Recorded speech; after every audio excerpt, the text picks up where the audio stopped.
So when you get your wire harness, you have two pieces. There's an 8-foot piece with a fusible link, and then it has a ground.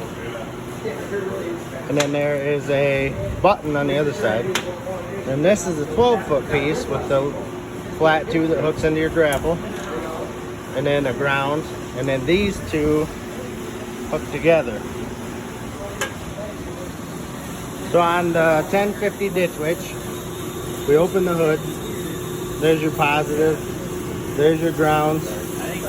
This is your green hooked together. Then you start at the quick coupler and you fish it down through. And then they always have a hole on the inside. You can see it right there, where they come down around the back of the load arm and then they come through. And then we followed this power cable right here down back to the battery.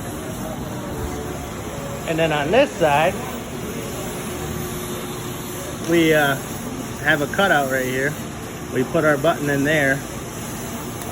We just drilled a 5/8 hole and bolted our button in. And we just fished our wire up through into that compartment. So pretty easy. I'll get a video of how it works. So when you run this one down through here, you can bring it right inside all these clamps. And then you want to make sure you get into the bottom of this radius on these hoses with your wire. When it lifts up, it gets real tight right here and it'll cut your wire off. But it takes maybe 20 minutes to put it in. Ditch witch is one of the better ones that I've done so far, putting them in, so should be good. So on this side, this is your auxiliary lever. That opens and closes.